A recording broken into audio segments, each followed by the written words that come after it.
in feminist terms, by raising consciousness, is accepting the abstract theory of feminism. Yeah. And the very move from theory to consciousness reveals the perceptual theory of knowledge involved in ideology, because the essential idea is that you open your eyes, clarified by ideology, and you see reality as it is. Similarly, proletarian consciousness is what the proletarian ought to see. Now, no proletarian has ever seen quite what Marx, a highly educated, philosophically inclined descendant of rabbis, ever saw, but Marx thought that he had worked out what was the proper consciousness for a proletarian. The word consciousness, you see, what one needs in order to understand ideology is an attention very specifically to the types of words they use. I was walking through New York yesterday, and there's a poster on the wall. I made it. I made it, and a poster claiming that Reagan and Mondale are agents of capitalism and so on. At the top of this poster were the simple words, "the truth." Now, it's that kind of claim to sheer transparency which is one of the charming secrets of ideology, and one of the reasons why it's extremely popular. Well, as I understand it, consciousness used by ideologists is equated with an objectification of what it is that's being seen. Yes. So that a chairperson, or the use of the word chairman would be an objectification of man's efforts to subjugate women. Exactly. Now, given that you have the difficulty of seeking simultaneously to be scientific, they run into the same difficulty there, do they not? I.e., that objectification is ultimately a hallucination. Ah, no. The theory of science that's involved, to the extent that they claim to be scientific, is a kind of Baconian theory of science, which is that you understand the world by looking at it. And ultimately it's perceptual. It's a form of empiricism. The problem is that from the time when class-divided societies arose, then dominatory ideas also arose. And dominatory ideas were words like heaven, God, priest, king, authority, the entire vocabulary of law, religion, philosophy, etc. And these ideas came between the human mind and nature and man.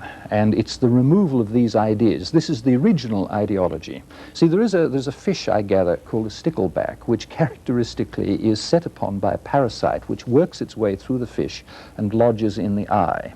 And the stickleback's vision, if I have my zoology right, is systematically distorted by the presence of this parasite in the eyeball. And Marx, using the analogy of a camera oscura, suggests pretty much the same thing.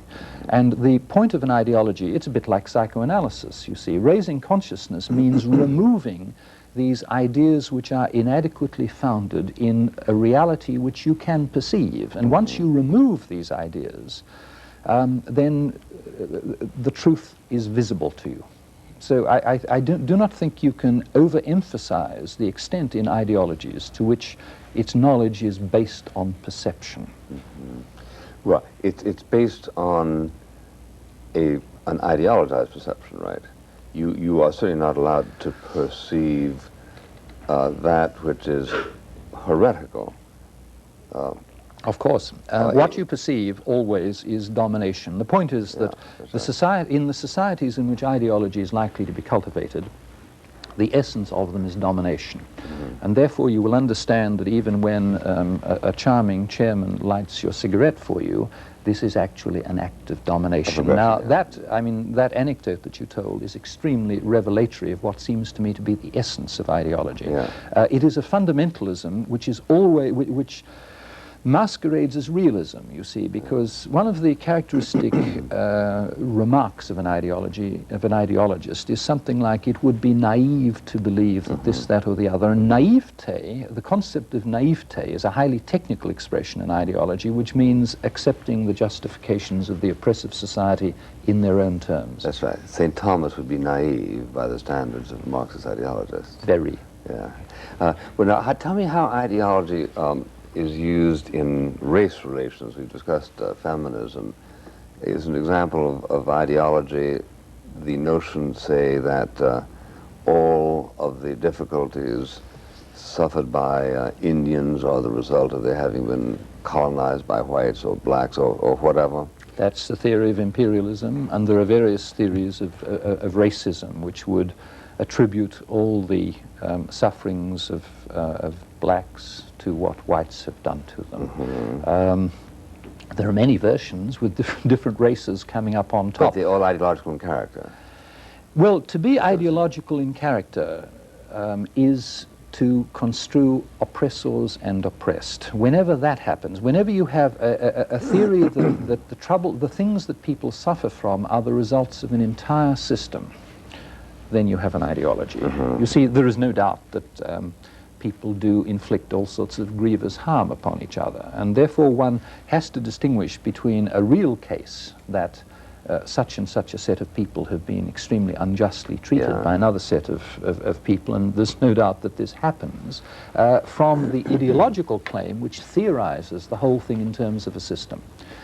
Well, there, intelligent, non-ideological observers have to make the distinction, right? There is no doubt for those who have read or seen, say, A Passage to India, that that particular colony of whites were oppressive in their behavior and disdainful in their views of the people who were colonizing. On the other hand, you wouldn't say as much about Mother Teresa acting in a different context in the same country. Mother Teresa could hardly be said to be oppressive. No, I don't know. Well, but she would be. Would she not, by the true ideologist, in the sense that she is sowing a belief in a system that plays into the hands of religious oppressors, no? Yes, I suppose she would, because the characteristic of an ideology is that everything must be theorized. There can't be an innocent party. I'm not altogether sure that the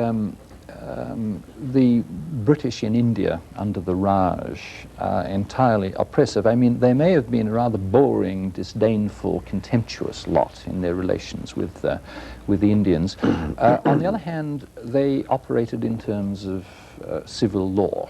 Oh yeah, and India was a much more pleasant place to live after the English got there than it was before. I mean, even it might well be argued that way, yes, certainly. I think it's plausible to say so. It would be hard to argue the opposite, certainly, given the situation there in the early part of the 19th century. Well, now, okay, what about the use of ideology in the academy? Is the notion of academic freedom, as commonly enunciated, ideological, or is it exactly the opposite of ideological? Well, from an ideologist's point of view, academic freedom is simply part of the structure of capitalist society. You see, in capitalist society, you have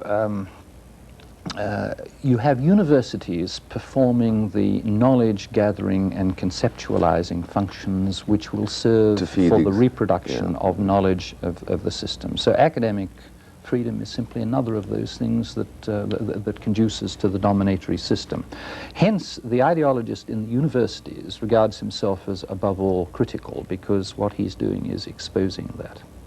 On the other hand, see, ideologists in universities are in a difficult position in that nearly all of them are, in one degree or another, perfectly academic. That is, they understand what the academic rules of the game are.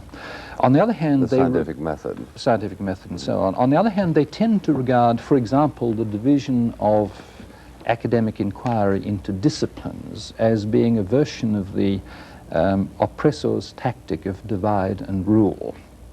You see, economics is cut off from sociology, and you get abstract axiological theories of rational agents choosing and responding to prices and so on. Sociology is to some extent studying the irrationalities of people in relation to class and status and so on. A Marxist ideologist, for example, would think that his Marxism is superior to both because it puts them together into a single system and theorize